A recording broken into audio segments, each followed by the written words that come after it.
Everyone, welcome to my channel. आओ करो तैयारी में आप सभी लोगों का बहुत बहुत स्वागत है। आज हम स्टार्ट करने वाले हैं अपनी एनसीईआरटी की सीरीज़ में 4th चैप्टर जो है आरंभिक नगर। और इसके ऊपर के चैप्टरों को आप देखने के लिए हमारे डिस्क्रिप्शन में दिए गए लिंक को ओपन कर सकते हैं। चलिए हम स्टार्ट करते हैं 4th चैप्टर आरंभिक नगर। आरंभिक नगर, पुराने भवनों का संरक्षण। जसपाल और हरप्रीत अपने घर के पास की गली में क्रिकेट खेल रहे थे। उन्होंने देखा कि कुछ लोग उस खंडहर घर की तारीफ कर रहे थे जिसे गली के बच्चे भूतहा घर कहा करते थे। एक ने कहा, इसकी वास्तुकला को देखो, क्या आपने कहीं लकड़ी पर इतनी सुंदर नक्काशी देखी है?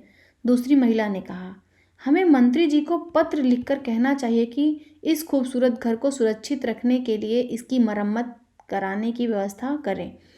यह सब सुनकर जसपाल और हरप्रीत सोचने लगे कि इस पुराने खंडहर से लोगों का इतना लगाव क्यों हो सकता है। तो अब देखते हैं नगर कैसे बसे, उनका कैसे सुरक्षा क्यों करना चाहिए।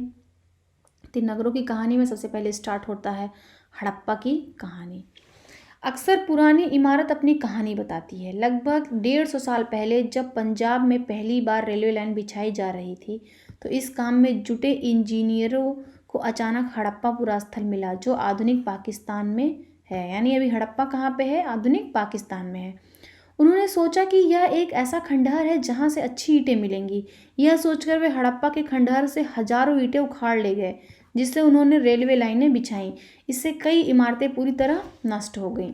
उसके बाद लगभग 80 साल पहले पुरातत्वविदों ने इस स्थलों को ढूंढा और तब पता चला कि यह खंडहर उपमहाद्वीप के सबसे पुराने शहरों में से एक है।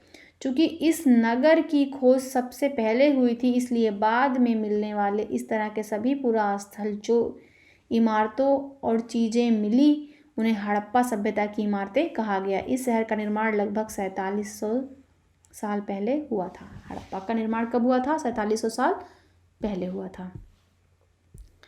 प्रायः पुरानी इमारतों को तोड़कर उनकी जगह नए भवन बनाए जाते हैं। क्या तुम्हें लगता है कि पुरानी इमारतों को सुरक्षित रखना चाहिए? बताइए। नई नगरों की विशेषता क्या थी? इन नगरों में से कई को 2 या उससे ज़्यादा हिस्सों में विभाजित किया गया था। प्रायः पश्चिमी भाग छोटा था लेकिन ऊंचाई पर बना था। और पूर्वी हिस्सा बड़ा था लेकिन यह निचले इलाके में था। ऊंचाई वाले भाग को पुरातत्वविदों ने क्या कहा? नगर दुर्ग कहा और निचले हिस्से वाले को निचला नगर कहा। दोनों हिस्सों की 4 दीवारियां पक्की ईंटों की बनाई गई थी। यानी हड़प्पा सभ्यता में जो ईंटें प्रयोग में लाई गई हैं वो कौन सी ईंटें थी? पक्की ईंटें थीं। इसकी ईंटें इतनी अच्छी थीं कि हजारों सालों बाद आज तक उनकी दीवारें खड़ी रहीं। दीवार बनाने के लिए ईंटों की चिनाई इस तरह करते थे जिससे कि दीवारें खूब मजबूत रहें। कुछ नगरों को नगर दुर्ग में कुछ खास इमारतें बनाई गई थी। मिसाल के तौर पर मोहनजोदड़ो में खास तालाब बनाया गया था। जो तालाब है ये कहाँ पे मिला है? मोहनजोदड़ो में मिला है, जिसे पुरातत्वविदों ने महान स्नानागार कहा है। इस तालाब को बनाने में ईंट और प्लास्टर का इस्तेमाल किया गया था। इससे पानी का रिसाव धीरे धीरे रोकने के लिए प्लास्टर के ऊपर चारकोल की परत चढ़ाई गई थी। इस सरोवर में 2 तरफ से उतरने के लिए क्या थी? सीढ़ियाँ थीं और चारों ओर कमरे बनाए गए थे। इसमें भरने के लिए पानी कुएं से निकाला जाता था। उपयोग के लिए इसे खाली कर दिया जाता। उपयोग के बाद शायद यहाँ विशिष्ट नागरिक विशेष अवसरों पर स्नान करते थे। कालीबंगा और लोथल जैसे अन्य नगरों में अग्निकुंड मिले हैं। अग्निकुंड कहाँ से मिले हैं? कालीबंगा और लोथल से मिले हैं, जहाँ संभवतः यज्ञ किए जाते होंगे। हड़प्पा, मोहनजोदड़ो और लोथल जैसे कुछ नगरों में बड़े बड़े भंडार गृह भी मिले हैं। यानी आपका मोहनजोदड़ो से क्या मिला है? स्नानागार मिला है। कालीबंगा और लोथल से अग्नि कुंड मिले हैं। ये देखिए यहाँ पे महान स्नानागार है। ये देखिए यहाँ पे इनके उतरने के लिए सीढ़ियाँ बनाई गई हैं दोनों तरफ से। इन सीढ़ियों से इसमें उतरा जा सकता था। कुएं से इसमें पानी डाला जा सकता था और इसके चारों तरफ क्या थे? कमरे बनाए गए हैं। यहाँ देखते हैं जो हड़प्पा है ये नगर आधुनिक पाकिस्तान के पंजाब और सिंध प्रांतों, भारत के गुजरात, राजस्थान, हरियाणा और पंजाब प्रांतों में मिले हैं। इन सभी स्थलों में पुरातत्वविदों को अनोखी वस्तुएं मिली, जैसे मिट्टी के लाल बर्तन जिन पर काले रंग के चित्र बने थे, पत्थर के बाट, मुहरे, मनके, तांबे के उपकरण और पत्थर के लंबे ब्लेड आदि मिले हैं। ये देखिए जो आपका हड़प्पा है, आरंभिक नगर जो थे, ये सिंधु नदी है। यहाँ पे मोहनजोदड़ो है। सिंधु नदी इसकी सहायक नदियाँ हैं, झेलम, चेनाब, रावी, हड़प्पा, राखीगढ़ी, कालीबंगा, राखीगढ़ी, कालीबंगा, ये सब नगर हैं। हड़प्पा यहाँ पे है, ये राखीगढ़ी है, ये कालीबंगा है, ये गवेरी वाला है, ये चहुंदड़ो है, यहाँ पे सोतका को है। और नीचे आएंगे गुजरात वाले एरिए पे तो यहाँ पे देखिए धौरावीरा है, सुरकोटडा है, यहाँ पे लोथल है, ये अरब सागर है। भवन, नाले और सड़कें। इन नगरों के घर आमतौर पर 1 या 2 मंजिले होते थे। घर के आंगन के चारों ओर कमरे बनाए जाते थे। अधिकांश घरों में एक अलग स्नानाघर होता था और कुछ घरों में कुएं भी होते थे। कई नगरों में ढके हुए नाले थे। इन्हें सावधानी से सीधी लाइन में बनाया जाता था। हर नाली में हल्की ढलान होती थी ताकि पानी आसानी से बह सके। अक्सर घरों में नालियों के सड़कों की नालियों से जोड़ दिया जाता था, जो बाद में बड़े नालों में मिल जाती थी। नालों के ढके होने के कारण इन्हें जगह जगह पर मेन होल बनाए जाते थे, जिनके जरिए इनकी देखभाल और सफाई की जा सके। घर, नालों और सड़कों का निर्माण योजनाबद्ध तरीकों से एक साथ ही किया जाता था। यानी जो ये इनकी नालियाँ थीं, ये नालियाँ क्या थीं? पहली चीज़ तो जो इनके घर होते थे एक सीधी लाइन में बने होते थे, बीच में इनकी लाइन रोड होती थी, नालियाँ बनी होती थीं, और जो नालियाँ होती थीं वो हल्की ढलान पे बनी होती थी जिससे पानी अच्छे से नीचे बह सके। और नालियों को क्या कहता है, एक नाली को सड़कों के साथ जोड़ दिया जाता था। बाद में सारी नालियों को एक बड़े नालों में, उसके जो मेन होल में, उसको जोड़ दिया जाता था। और जो सारी नालियाँ थी वो कैसी थी, ढकी हो रहती थी। यहाँ पर वर्णित घर और पिछले अध्याय में वर्णित घरों में तुम्हें क्या अंतर दिखाई देता है? कोई 2 अंतर बताओ।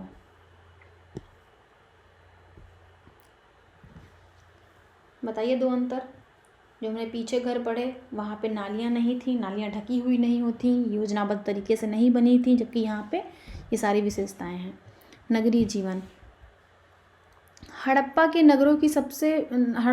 के नगरों में बड़ी हलचल रहा करती होगी। यहाँ पर ऐसे लोग रहते होंगे जो नगर की खास इमारतें बनाने की योजना में जुटे रहते थे। ये संभवतः यहाँ के शासक थे। यह भी संभव है कि ये शासक लोगों को भेज कर दूर से धातु, मूल्य पत्थर और अन्य उपयोगी चीज़ें मंगवाते थे। शायद शासक लोग खूबसूरत मनकों तथा सोने चांदी से बने आभूषणों जैसी कीमती चीज़ों को अपने पास रखते होंगे। इन नगरों में लिपिक भी होते थे जो मोहरों पर तो लिखते ही थे और शायद अन्य चीज़ों पर भी लिखते होंगे जो बच नहीं पाई हैं। इसके अलावा नगरों में शिल्पकार स्त्री पुरुष भी रहते थे जो अपने घरों या किसी उद्योग स्थल पर तरह तरह की चीज़ें बनाते होंगे। लोग लंबी यात्राएं भी करते थे और वहाँ से उपयोगी वस्तुएं लाते थे, और साथ ही लाते थे सुदूर देशों से किस्से और कहानियाँ। मिट्टी से बने कई खिलौने भी मिले हैं जिनसे बच्चे खेलते होंगे। नगर में रहने वाले लोगों की एक सूची बनाओ। क्या इनमें से कुछ ऐसे लोग हैं जो मेहरगढ़ जैसे गांव में रहते थे? देखिए जो सबसे ऊपर मोहनजोदड़ो की एक सड़क और उसमें बना नाला, ऊपर एक कुआं है, बाईं और नीचे हड़प्पा की एक मुहर है। इस मुहर के ऊपर के चिन्ह एक खास लिपि में है। उपमहाद्वीप में पाए गए लेखन का यह प्राचीनतम उदाहरण है। विद्वानों ने इसे पढ़ने की कोशिश की लेकिन अभी तक यह पता नहीं चल पाया कि इसका अर्थ क्या है। दाईं ओर नीचे पक्की मिट्टी के खिलौने हैं। ये देखिए ये इनकी मुहर है। इस मुहरों पे क्या लिखा गया है इसको पढ़ा नहीं जा सका है, और इनके ये क्या हैं, ये खिलौने हैं।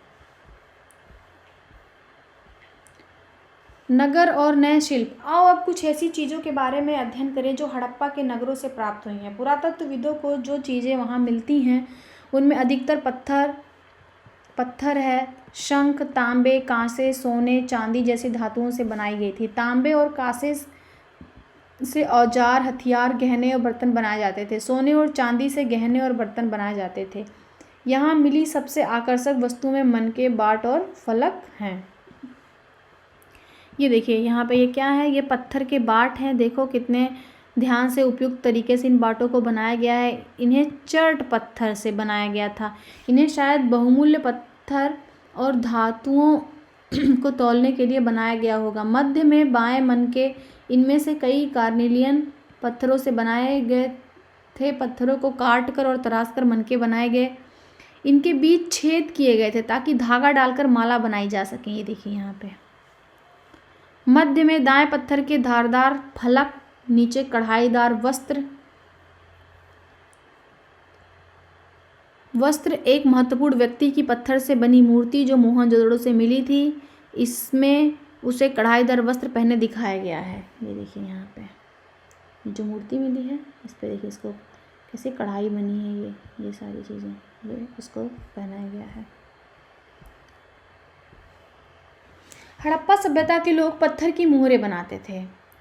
इन आयताकार मोहरों पर सामान्यतः जानवरों के चित्र मिलते हैं। हड़प्पा सभ्यता के लोग काले रंग के डिजाइन किए गए खूबसूरत लाल मिट्टी के बर्तन बनाते थे। किस रंग के? काले रंग के। अध्याय 3 में तुमने जिन गांवों के बारे में पढ़ा, क्या वहां भी धातु का प्रयोग होता था? क्या वे पत्थर के बाट बनाते थे? बताइए, आपको चैप्टर 3 पढ़ा दिया गया है। संभवतः 7000 साल पहले मेहरगढ़ में कपास की खेती होती थी। 7000 साल पहले कपास की खेती कहाँ पे होती थी? मेहरगढ़ में।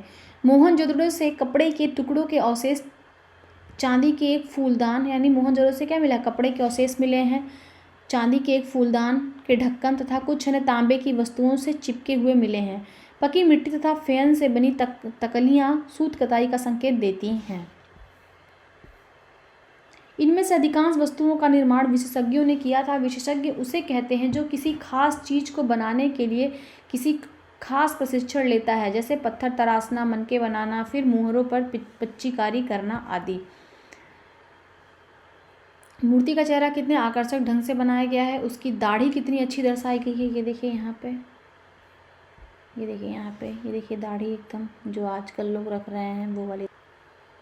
यह किसी विशेषज्ञ मूर्तिकार का ही काम हो सकता है। हर व्यक्ति विशेषज्ञ नहीं हो सकता था। हमें यह पता नहीं है कि क्या सिर्फ पुरुष ही ऐसे कामों में प्रशिक्षण हासिल करते थे या फिर केवल महिलाएं ही। शायद कुछ महिलाएं और पुरुष दोनों ही इस काम में दक्ष थे। फेयंस, पत्थर और शंख प्राकृतिक तौर पर पाए जाते हैं, लेकिन फेयंस को कृत्रिम रूप में तैयार किया जाता है। बालू या स्फटिक पत्थरों के चूर्ण को गोंद में मिलाकर उनसे वस्तुएं बनाई जाती हैं। उसके बाद उन वस्तुओं को एक चिकनी परत पर चढ़ाई जाती थी। इस चिकनी परत के रंग प्राय नीले हल्के समुद्री रंग के होते थे। फेयंस से क्या बनते थे? मनके बनते थे, चूड़ियाँ बनती थीं, बाले बनते थे, छोटे बर्तन बनाए जाते थे। कच्चे माल की खोज में, कच्चा माल उन पदार्थों को कहते हैं जो या तो प्राकृतिक रूप में मिलते हैं या फिर किसान या पशुपालक उनका उत्पादन करते हैं, जैसे लकड़ी या धातुओं के अयस्क प्राकृतिक रूप में उपलब्ध कच्चे माल हैं। इनसे फिर कई तरह की चीज़ें बनाई जाती हैं। मिसाल के तौर पर किसान द्वारा पैदा किए गए कपास को कच्चा माल कहते हैं, जिससे बाद में कताई बुनाई करके कपड़ा तैयार किया जाता है। हड़प्पा में लोगों को नई चीज़ें वहीं मिलती थीं, लेकिन तांबा, लोहा, सोना, चांदी, बहुमूल्य पत्थर जैसे पदार्थों का वो दूर दूर से क्या करते थे? आयात करते थे। हड़प्पा के लोग तांबे का आयात संभवतः आज के राजस्थान, जो हड़प्पा लोग हैं वो तांबा कहाँ से मंगाते थे? आज के राजस्थान से करते थे। यहाँ तक कि पश्चिमी एशियाई देश ओमान से भी तांबे का आयात करते थे। कांसा बनाने के लिए तांबे के साथ मिलाए जाने वाले धातु टिन का आयात आधुनिक ईरान और अफगानिस्तान से किया जाता था। सोने का आयात आधुनिक कर्नाटक, बहुमूल्य पत्थर का आयात गुजरात, ईरान और अफगानिस्तान से किया जाता था।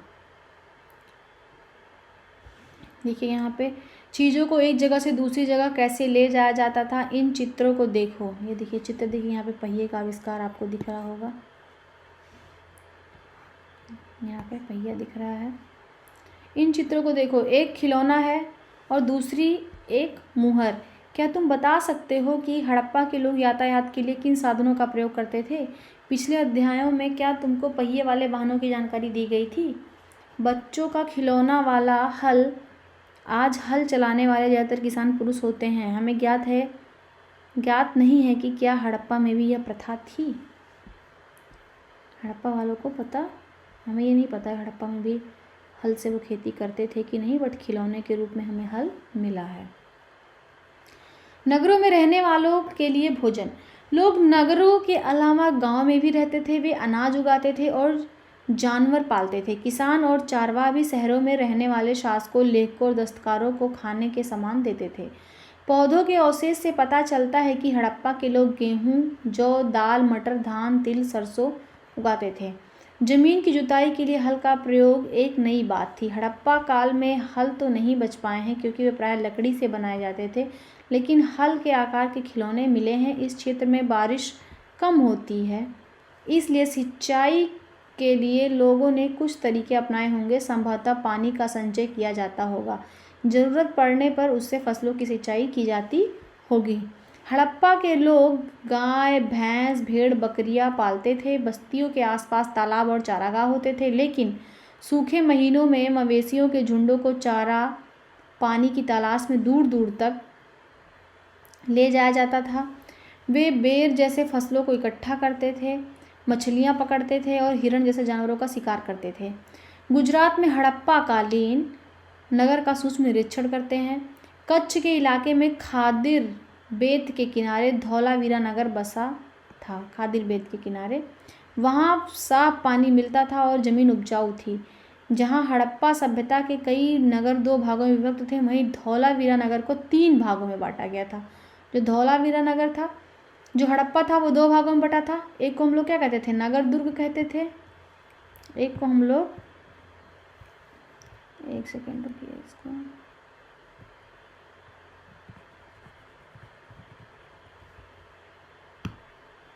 एक को हम लोग नगर दुर्ग कहते थे और एक को हम लोग निचला नगर कहते थे। इसी तरीके से जो धौलावीरा का नगर था उसको 3 भागों में बांटा गया था।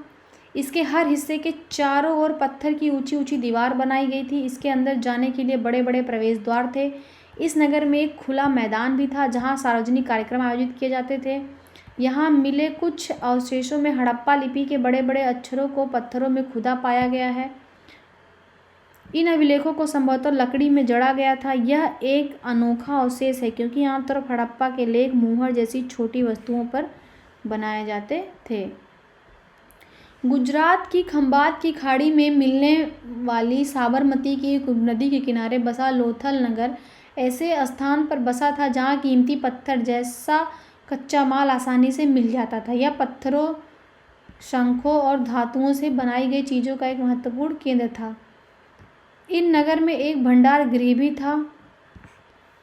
इन भंडार गृह में कई मुहरें, मुद्रांकन या मुहरबंदी, गीली मिट्टी पर दबाने से उसकी छाप। मुहरबंदी कैसे की जाती थी, जैसे गीली मिट्टी होती थी, गीली मिट्टी पे किसी भी चीज़ से उसको ऐसे दबा देते थे तो वह जो छाप पड़ जाती थी उसी को ही मुहरबंदी कहा जाता था। मिले हैं। यहाँ पर एक इमारत मिली है जहाँ संभवतः मनके बनाने का काम होता था।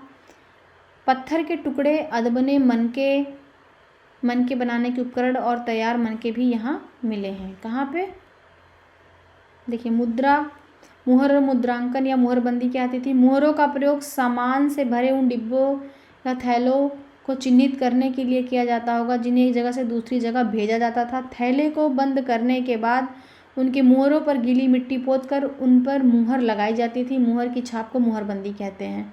अगर यह छाप टूटी हुई नहीं होती थी तो यह साबित हो जाता था कि सामान के साथ कोई छेड़छाड़ नहीं हुई है। अगर टूटी हुई है तो छेड़छाड़ हुआ है। आज ही मुहरों का प्रयोग होता है। पता लगाओ मुहरों का उपयोग किस लिए किया जाता है। चलिए हड़प्पा सभ्यता के अंत का रहस्य जान लेते हैं। इसका अंत कैसे हुआ था, जो कि एक रहस्य ही अभी तक सुलझा ही नहीं है, लेकिन देखते हैं। लगभग 3900 साल पहले एक बड़ा बदलाव देखने को मिलता है। अचानक लोगों ने इन नगरों को छोड़ दिया। लेखन, मुहर, बाटों का प्रयोग बंद हो गया।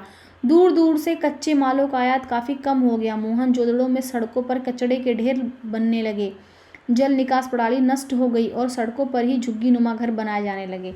यह सब क्यों हुआ कुछ पता नहीं। कुछ विद्वानों का कहना है कि नदियाँ सूख गई, अन्य का कहना है कि जंगलों का विनाश हो गया। इसका कारण यह ही हो सकता है कि ईंटें पकाने के लिए ईंधन की ज़रूरत पड़ती थी। इसके अलावा मवेशियों के बड़े बड़े झुंडों से चारागाह और घास वाले मैदान समाप्त हो गए होंगे। कुछ इलाकों में बाढ़ आ गई, लेकिन इन कारणों से स्पष्ट नहीं हो पाता है कि सभी नगरों का अंत कैसे हो गया, क्योंकि बाढ़ और नदियों के सूखने का असर कुछ ही इलाकों में हुआ होगा। ऐसा लगता है कि शासकों का नियंत्रण समाप्त हो गया। जो भी हुआ हो, परिवर्तन का असर बिल्कुल साफ दिखाई देता है। आधुनिक पाकिस्तान, सिंध और पंजाब की बस्तियां उजड़ गईं। कई लोग पूर्व और दक्षिण इलाकों में नई और छोटी बस्तियों में जाकर बस गए। इनके लगभग 1400 साल बाद नए नगरों का विकास हुआ। इनके बारे में तुम अध्याय 6 और 9 में पढ़ोगे। ये चैप्टर आपका समाप्त होता है। अन्यत्र देख लेते हैं। अन्यत्र में क्या है? अपने एटलस में मिस्र ढूंढो। मिस्र नील नदी के आसपास वाले इलाके को छोड़कर मिस्र का अधिकांश भाग क्या है? रेगिस्तान है। लगभग 5000 साल पहले मिस्र में शासन करने वाले राजाओं ने सोना, चांदी, हाथी दांत, लकड़ी, हीरे जवाहरात लाने के लिए अपनी सेनाएं दूर दूर तक भेजी। इन्होंने बड़े बड़े मकबरे बनवाए जिन्हें पिरामिड के नाम से जाना जाता है। राजाओं के मरने पर उनके शवों को इन्हीं पिरामिडों में दफना कर सुरक्षित रखा जाता था। इन शवों को मम्मी कहा जाता है। उनके शवों के साथ और भी अनेक चीज़ें दफनाई जाती थी, जिनमें खाद्यान्न, पेय, वस्त्र, गहने, बर्तन, वाद्य यंत्र, हथियार और जानवर शामिल हैं। कभी कभी शव के साथ उनके सेवक और सेविकाओं को भी दफना दिया जाता था। दुनिया के इतिहास में शवों को दफनाने की परंपरा को देखते हुए मिस्र में सबसे ज़्यादा धन दौलत खर्च किया जाता था। क्या तुम्हें लगता है कि मरने के बाद इन राजाओं को इन चीज़ों की ज़रूरत पड़ती होगी? कल्पना करो, तुम अपने माता पिता के साथ 4000 साल पहले लोथल से मोहनजोदड़ो की यात्रा कर रहे हो। यह बताओ कि तुम यात्रा कैसे करोगे। तुम्हारे माता पिता यात्रा के लिए अपने साथ क्या क्या ले जाएंगे और मोहनजोदड़ो में तुम क्या देखोगे। तो ये चैप्टर समाप्त होता है। नेक्स्ट चैप्टर के लिए आपको हमारे अगले वीडियो का इंतज़ार करना होगा। तब तक के लिए बाय बाय। धन्यवाद देखने के लिए। हमारे वीडियो अगर आपको अच्छे लग रहे हैं तो प्लीज़ इसको लाइक करिए, शेयर करिए और सब्सक्राइब करिए। धन्यवाद।